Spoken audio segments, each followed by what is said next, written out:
নমস্কার বন্ধুরা, আমি আপনাদের বন্ধু ক্যান্সার বিশেষজ্ঞ ডক্টর অর্ঘ্য বাসু। আজকে আমরা একটা মজার জিনিস নিয়ে আলোচনা করব, যে জিনিসটা আমি নিজে ভীষণভাবে অপছন্দ করি, কিন্তু day in and day out cancer পেশেন্টদের চিকিৎসা করতে গিয়ে আমাকে রেগুলারলি ফেস করতে হয়। শুনতে থাকুন, মজা পাবেন। আজকে আমাদের টপিক হলো ক্যান্সারের উইন্ডো শপিং। উইন্ডো শপিং তো সবাই করেছেন, আমরা সবাই করি। মলের বাইরে গিয়ে, নিউ মার্কেটের বাইরে, যেখানেই আমরা বেড়াতে যাই সেখানেই যে মলগুলো থাকে, যে মার্কেট প্লেস থাকে, তার বাইরে আমরা সবাই উইন্ডো শপিং করেছি। সিমিলারলি এই উইন্ডো শপিং কিন্তু ক্যান্সারের ক্ষেত্রেও হয়, মেডিকেল লাইনেও হয়। কি করা হয়? আজকাল সবার হাতেই মুঠোফোন, সবার হাতেই মার্ক জুকারবার্গ ফেসবুক নিয়ে, আর গুগল সবার হাতেই উপস্থিত। আজকাল আমরা নতুন যে কোনো শব্দ শুনলেই প্রথমে কি করি, সেটাকে ফেসবুক আর গুগল করে খোঁজার চেষ্টা করি যে জিনিসটা কি, খায় না মাথায় দেয়। সেই রকমই বাড়ির কোনো লোকের অ্যাডেনোমা ধরা পড়েছে, ব্রেস্ট লাম্প ধরা পড়েছে, অথবা রেকটামে ক্যান্সার হয়েছে, অথবা লিভারে একটা এসওএল দেখা যাচ্ছে, সবাই প্রথমে গুগলকে সার্চ করে দেখে যে এসওএল কাকে বলে, বা ফাইব্রো অ্যাডেনোমা কাকে বলে, লাম্প কাকে বলে, সিস্ট কাকে বলে, টিউমার কাকে বলে। তারপরে যেই রোগটা ধরা পড়ে যায়, এবার আসে কোন ডাক্তারবাবুকে দেখাবো। তা কোন ডাক্তারবাবুকে দেখাবো এটা খোঁজ করতে গিয়ে সবাই যখন গুগলে ওই বিশেষ ডাক্তারবাবুর নাম তো কেউ জানে না, তখন সাবজেক্ট ওয়াইজ সার্চ দিতে হয় যে আমার অঙ্কোলজিস্ট দরকার, আমার কার্ডিওলজিস্ট দরকার, আমার নেফ্রোলজিস্ট দরকার, আমার ইউরোলজিস্ট দরকার, আমার ডার্মাটোলজিস্ট দরকার, আমার অর্থোপেডিক সার্জন দরকার, what ever it might be. যে ডাক্তারবাবু, মানে যে জাতীয় ডাক্তারবাবু দরকার, আমরা সবসময় গুগলে সেই সাবজেক্টটা দিয়ে খোঁজ করি। এবার গুগল সারা পৃথিবীব্যাপী কাজ করছে। যদিও আপনি গুগলে সার্চ দিলে সে প্রথমে আপনার লোকেশন প্লাস 50 কিলোমিটারের মধ্যে যত বিশেষজ্ঞ ডাক্তারবাবু বা সেন্টার রয়েছে সেগুলি দেখানোর চেষ্টা করে। এবার প্রথমেই যখন কোনো পেশেন্টের ক্যান্সার ডিটেক্টেড হলো এবং তার বাড়িতে এমন কেউ আছেন যিনি ফেসবুক, গুগল এগুলো মোটামুটি গুলে ঘেঁটে খেয়ে ফেলেছেন, তিনি গুগল সার্চ করছেন বা ফেসবুক সার্চ করছেন। সার্চ করতেই গুগল ১,৫০০ লোকের নাম দেখিয়ে দিল। এবার কার কাছে যাবেন? আপনি তো আর কাউকে চেনেন না, সবার গুগল প্রোফাইল রয়েছে, কিছু পেশেন্ট টেস্টিমোনিয়াল রয়েছে, পেশেন্টের রিভিউ রয়েছে। এর বাইরে আপনি তো জানেন না অমুক ডাক্তারবাবু কেমন কেমন অপারেশন করেন, কেমন কেমোথেরাপি দেন, তার পেশেন্টদের সাকসেস রেট কীরকম। তখন আমরা কি করি, প্রত্যেক ডাক্তারবাবুকে ধরে ধরে ফোন করে খোঁজ করতে থাকি। এবার গুগলের পাশাপাশি আমাদের কাছে চলে এসছে এখন আরও হাজার একটা হেলথ কেয়ার প্ল্যাটফর্ম, লাইব্রেট, প্র্যাক্টো, এগুলোর নাম তো সবাই জানে। এছাড়াও প্রত্যেক সপ্তাহে আমার কাছে 3 থেকে 4টি নতুন নতুন স্টার্ট আপের ফোন আসে। এবং এইগুলো শুরু হয়েছে বেসিক্যালি কোভিডের সময়ের পর থেকে। যখন কোভিড হয়েছিল তখন তো ডাক্তারবাবুরা নিজেদের চেম্বার করতে পারতেন না, তখন অধিকাংশ ডাক্তারবাবুই এই অনলাইন অ্যাপগুলির মাধ্যমে নিজের পেশেন্টদের দেখতেন এবং পরামর্শ দিতেন। তখন থেকে এই ট্রেন্ডটা তৈরি হয়ে গেছে। এটা শুধুমাত্র ডাক্তারদের ক্ষেত্রে তা নয়, ভালো করে ভেবে দেখুন, ওই কোভিডের সময় থেকেই কিন্তু আমরা অনলাইন গ্রসারি স্টোর থেকে অর্ডার দেওয়া শুরু করেছি। আমরা সব কিছু অনলাইনে পেতে অভ্যস্ত হয়ে গেছি। ওই সময়ের থেকেই আমরা বাড়িতে বসে বসে ফেসবুক লাইভ দেখা শুরু করেছি এবং সেই ফেসবুক লাইভ দেখেই জামা কাপড়, নিত্য ব্যবহার্য সামগ্রী সমস্ত কিছু অর্ডার দিয়ে আনিয়ে নেওয়া স্টার্ট করেছি। ঠিক তেমনিভাবেই মেডিকেল প্রফেশনটাও অনলাইন অ্যাপের সঙ্গে এখন অভ্যস্ত হয়ে গেছে। কিন্তু বুঝতে হবে মেডিকেল প্রফেশনটা অন্য যে কোনো অনলাইন অ্যাপের থেকে একদম আলাদা। এখানে কিন্তু আমরা অনলাইনে পয়সা দিয়ে ফ্লিপকার্ট, অ্যামাজন থেকে যেমন জিনিস কিনি, সেরকম কোনো পেশেন্টের জীবন কিনছি না, সেটা সম্ভব নয়। এখানে আমরা একজন মানুষের জীবন মৃত্যু নিয়ে কাজ করছি। এখানে সবসময় 2 2 4 হয় না, 3ও হতে পারে, 5ও হতে পারে। মোস্ট অফ দ্য টাইম তাই হয়, 4 খুব কম ক্ষেত্রেই হয়। সেই জন্য অন্য অ্যাপের সঙ্গে মেডিকেল অ্যাপকে কিন্তু গুলিয়ে ফেললে হবে না। প্লাস আপনি ভেবে দেখুন, একটা মেডিকেল অ্যাপ, আপনার যদি কোনো মেডিকেল ইস্যুস থাকে, আপনার অ্যাজমা আছে, আপনার হার্টের কিছু রোগ আছে, আপনার দীর্ঘস্থায়ী কোনো চর্মরোগ আছে, এগুলো হয়তো আপনার ডাক্তারবাবু অনলাইনে হোয়াটসঅ্যাপে ছবি দেখে ডায়াগনোজ করে দিতে পারবেন যে চামড়ার এই রোগ হয়েছে, বা কোভিডের মধ্যে আপনি কি ওষুধ খাবেন, আপনার রিপোর্টসগুলো দেখে নিন। এবার একজন রোগী যদি আমাকে বলে ফোন করে, ডাক্তারবাবু আমার পাইলস, ফিশার আর ফিস্চুলার সমস্যা আছে, আপনি অনলাইনে দেখে দিন। আপনি নিজেই বলুন আমি অনলাইনে তার কি দেখব? আমি তো একজন সার্জেন, আমার কাজ তো এক্সামিন করে দেখা, পেশেন্টকে হাত দিয়ে ছুঁয়ে দেখা, তার শরীরের যে জায়গায় সমস্যা, যে জায়গায় ব্যথা, সেই জায়গাগুলো নিজের হাত দিয়ে, নিজের আঙুল দিয়ে পরীক্ষা করে এক্সামিন করে দেখা। এবার একজন রোগী আমার চেম্বারে এলে তাকে আমি পার রেকটাল এক্সামিনেশন করে, পার ভ্যাজাইনাল এক্সামিন করে, পার ওরাল এক্সামিনেশন করে মুখগহ্বরের মধ্যে, পায়খানার দ্বারে প্রভৃতি জায়গায় যে রোগ হয়েছে সেটাকে ধরতে পারি। এটা আমি অনলাইনে কি করে দেখে তাকে সঠিক পরামর্শ দেব? অথচ লোকের সেটাই চাই। সেটা তো দেওয়া সম্ভব নয়, এটা তো হাফ হার্টেড কাজ হয়ে গেল। আমি যতক্ষণ না একটা সার্জিক্যাল রোগকে নিজের হাতে পরীক্ষা করে দেখছি, নিজের চোখের সামনে দেখছি, ততক্ষণ আমি কিভাবে সঠিক ডায়াগনোসিসে পৌঁছাবো এবং কিভাবেই বা তাকে সঠিক পরামর্শ দেব? এটা তো সম্ভব নয়। আবার অনেক পেশেন্ট আছেন যারা আমাকে ফোন করে, আগে পিছে কিছু বলার নেই, ডাক্তারবাবু আমি এই রিপোর্টগুলো করেছি, আপনাকে 35টা রিপোর্ট পাঠিয়ে দিলাম, আপনি একটু দেখে নিন, দেখে বলে দিন আমার পেশেন্টের কি করতে হবে। এই জিনিসটা আমি ভীষণভাবে অপছন্দ করি। কেন? আমি তাদের বলেই দিই যে দেখুন ভাই, এখানে আমি একজন মানুষের চিকিৎসা করছি, রিপোর্টের না। রিপোর্ট তো থাকবেই, কিন্তু রিপোর্ট দেখে আমি কি ডিসাইড করতে পারবো যে আপনার পেশেন্ট কেমো নিতে পারবে কিনা, রেডিয়েশন নিতে পারবে কিনা, সার্জারি নিতে পারবে কিনা? আমি যদি আপনাকে অনলাইনে পেশেন্টের জাস্ট মুখ দেখে কোনো একটা পরামর্শ দিই, সেটা কিন্তু একদম ভুল এবং হাফ হার্টেড কাজ হবে। পেশেন্টকে যতক্ষণ না আমি চোখের সামনে দেখছি, আমি কি করে বুঝবো ওই পেশেন্ট নিজে হেঁটে সিঁড়ি বেয়ে 3 তলায় উঠতে পারে কিনা?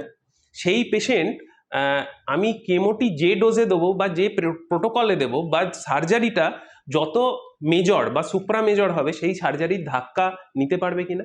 একজন রোগী যদি শুয়ে থাকে বিছানায় এবং তাকে যদি আমাকে ভিডিও কনফারেন্সে দেখানো হয়, আমি কি করে বুঝবো ওই পেশেন্ট হেঁটে নার্সিংহোমের মুখ থেকে আমার চেম্বার পর্যন্ত হেঁটে আসতে পারবে কিনা? আর যে হেঁটে ওইটুকু আসতে পারছে না, সে কোন অপারেশনটা নেবে দাদা? সুতরাং উইন্ডো শপিং করবেন না। অনলাইন মেডিকেল অ্যাপের পরামর্শ নিয়ে ক্যান্সারের মতন জিনিসে মেজর ডিসিশন নেবেন না। আমি আমার পেশেন্টদের বলেই দিই, যেহেতু আমার এতগুলো অনলাইন প্ল্যাটফর্মে সব জায়গাতেই আমি রয়েছি, সারাদিনে 100-150 লোক আমাকে ফোন না করেও, ফোন করে তো পাঠাই, ফোন না করেও প্রচুর পেশেন্টের বাড়ির লোক আমাকে দিস্তা দিস্তা রিপোর্ট পাঠিয়ে দেয়। এবার তার মধ্যে কেউ কেউ তো একটা হোয়াটসঅ্যাপে 100-র উপরেও রিপোর্ট, প্রেসক্রিপশন এবং পুরনো কেস হিস্ট্রি, কেস সামারি সমস্ত পাঠিয়ে দেয়। তাহলে আমি সারাদিনে সামনাসামনি ফিজিক্যাল পেশেন্ট দেখেই শেষ করতে পারি না, তারপরে আমি আর অনলাইনে এই কি রিপোর্ট দেখব?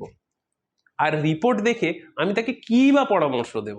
একজন পেশেন্টের হয়তো 10 বছর ধরে ক্যান্সারের চিকিৎসা চলছে, সে প্রথমে ভেলোরে চিকিৎসা করিয়েছে, তারপরে এশিয়ানে চিকিৎসা করিয়েছে, তারপরে এমসে গেছে, তারপরে পিজিআইতে গেছে, তারপর এখানে এসে পিজি হসপিটালে চিকিৎসা করিয়েছে, তারপরে মেডিকেল কলেজে চিকিৎসা করেছে, তারপরে XYZ ছোট বড় হাজার একটা নার্সিংহোমে গিয়ে টুকটাক চিকিৎসা করিয়েছে।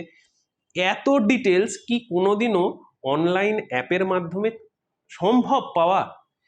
এখনো পর্যন্ত আমি একজন ক্যান্সার বিশেষজ্ঞ, আমি একজন ক্যান্সার সার্জন, আমার কাছে পেশেন্টরা এসে যতই আমি এক্সামিন করি, যতই সময় নিয়ে কথা বলি, তারপরেও পেশেন্ট বেরোনোর সময় বলে, ডাক্তারবাবু একবার ব্লাড প্রেশারটা তো চেক করলেন না? আর আমি যদি ব্লাড প্রেশার চেক না করি, তাহলে পেশেন্টরা বাইরে গিয়েই বলে যে ভালো ডাক্তার না, একবার ব্লাড প্রেশারটাও চেক করে দেখলো না। এবার আপনি বলুন, অনলাইন অ্যাপের মাধ্যমে রিপোর্ট পাঠিয়ে আপনি কি এই ফিজিক্যাল ফিলটা কোনোদিনও পেতে পারবেন? আপনি কি কোনোদিনও অনলাইন অ্যাপের মাধ্যমে জানতে পারবেন যে আপনার ডাক্তারবাবু কেমন মানুষ, উনি তার পেশেন্টদের সঙ্গে কিভাবে ডিল করেন?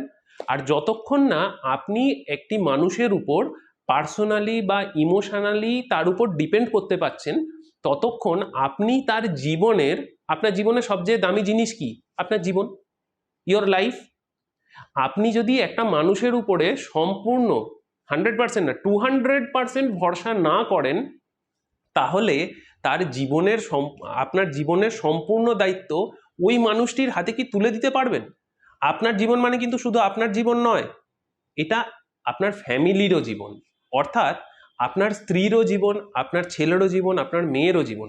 কারণ জানবেন, আপনি যদি ক্যান্সার পেশেন্ট হন, আপনার যদি চিকিৎসার প্রয়োজন থাকে এবং চিকিৎসাটা সঠিকভাবে না হয়, আপনি যদি না বাঁচেন, আপনার পরিবারটাও কিন্তু জলে ভেসে যাবে। সুতরাং আপনার পারিপার্শ্বিক কি আছে, শুধু রিপোর্ট নয়, আপনার আর্থিক অবস্থা কেমন, আপনি কি অ্যাফোর্ড করতে পারবেন, কি পারবেন না, আপনি কি চান, কিভাবে আপনি বাঁচতে চান, সব গিয়ে খোলাখুলিভাবে আপনার ডাক্তারবাবুর চেম্বারে বসে সময় নিয়ে আপনার ডাক্তারবাবুর সঙ্গে খোলামেলাভাবে আলোচনা করুন। নিজের সমস্ত প্রজ অ্যান্ড কনস, নিজের জীবনের সমস্ত অ্যাডভান্টেজেস অ্যান্ড ডিসঅ্যাডভান্টেজেস ডাক্তারবাবুর সঙ্গে খোলাখুলি শেয়ার করুন। উনি যদি না জানেন, শুধুমাত্র রিপোর্ট দেখে উনি আপনার রোগটাকে ধরতে পারেন, কিন্তু আপনি কোন চিকিৎসাটা নিতে পারবেন, আপনি কোন চিকিৎসাটা চান এবং আপনি কোন চিকিৎসাটা সহ্য করতে পারবেন, এটা কিন্তু ওনার পক্ষে বোঝা সম্ভব নয়। সেই জন্য প্লিজ ক্যান্সারের মতন জিনিস নিয়ে উইন্ডো শপিং করবেন না, ক্যান্সারের মতন জিনিস নিয়ে ছেলেখেলা করবেন না। এটা গল ব্লাডার ডিজিজ নয় যে গল ব্লাডারে স্টোন হয়েছে, তার চিকিৎসা হচ্ছে ল্যাপকোলেসিস্টেক্টমি, অর্থাৎ মাইক্রোসার্জারি দ্বারা গল ব্লাডার অপারেশন করে বাদ দিয়ে দেওয়া। জানেন আমার কাছে কত পেশেন্ট আছে যারা শুধুমাত্র একটা আল্ট্রাসোনোগ্রাফি করে সস্তার কোনো নার্সিংহোমে সস্তার প্যাকেজে মাইক্রোসার্জারি করাতে গেছে, এবং করানোর পরে যে ডাক্তারবাবু অপারেশন করছিলেন তারও দোষ নেই, তার হাতে তো এমআরসিপি নেই, উনি সাধারণ একটা ইউএসজি এবং রুটিন রক্ত পরীক্ষা এক্সরে ইসিজির ভরসায় অপারেশন করছেন। পেটের মধ্যে ঢুকে দেখলেন বিরাট বড় লাম্প, সেখানে ক্যান্সার, মানে গলব্লাডার স্টোন তো বটেই, গলব্লাডার ক্যান্সারও রয়েছে, এবং সেই অবস্থাতে ওই পেশেন্টের অপারেশন করা সম্ভবই নয়। এবার তাতে খারাপটা কি হলো, যদি ওই পেশেন্ট আগে একটা সিটি স্ক্যান বা এমআরসিপি করে নিয়ে গলব্লাডার ক্যান্সার ডিটেক্টেড হয়ে যেত, তাহলে আমরা আগেই ছুঁচ ফুটিয়ে একটা এফএনএসি করে নিয়ে পেশেন্টকে প্রথমে কেমো দিয়ে ক্যান্সারটা ছোট করতাম, তারপরে অপারেশন করতাম। অথচ এখন অপ্রয়োজনীয় একটা সার্জারি হয়ে গেল, এবং অনেক ক্ষেত্রেই দেখা যায় গলব্লাডার ক্যান্সার বা অন্যান্য ক্যান্সারগুলি যেখানে ল্যাপারোস্কোপি করা হয়েছে, সেখানে ল্যাপারোস্কোপি করে গলব্লাডারটা বাদ দিয়ে দেওয়া যায়নি, কিন্তু পোর্ট সাইট রিকারেন্স হয়েছে। অর্থাৎ এই যে ফুটোটা করা হয়েছে ল্যাপারোস্কোপি করবার সময়, সেই টানা হ্যাঁচড়াতে কিছু ক্যান্সার কোষ গলব্লাডার ক্যান্সার থেকে বেরিয়ে, যেটা আগে লিমিটেড ছিল শুধু গলব্লাডার লিভার এই এবং আশপাশের এরিয়ায় লিমিটেড ছিল, সেটা মাইক্রোসার্জারির যে পোর্ট করা হয় সেই পোর্টের মধ্যেও ছড়িয়ে গেছে, এবং ছড়িয়ে যাওয়া মানে সারা পেটের মধ্যে ছড়িয়ে গেছে। পেশেন্টরা আমার কাছে যখন এসে পৌঁছেছে তখন he or she is already in stage 4। এমনিতেই গলব্লাডার ক্যান্সার খুব খারাপ ধরনের ক্যান্সার, পেশেন্ট যদি অ্যাডভান্স স্টেজে ধরা পড়ে তার আয়ুষ্কাল 6 মাস থেকে 1 বছরও নয়। সেখানে অপ্রয়োজনীয় অপারেশনটার মাধ্যমে যদি ক্যান্সারটাকে আরো ত্বরান্বিত করে স্টেজ 4-এ পৌঁছে দেওয়া হয় দায়িত্ব নিয়ে, তাহলে সেই পেশেন্ট কি করে বাঁচবে? এর জন্য কিন্তু দায়ী বাড়ির লোকের উইন্ডো শপিং করার হ্যাবিট।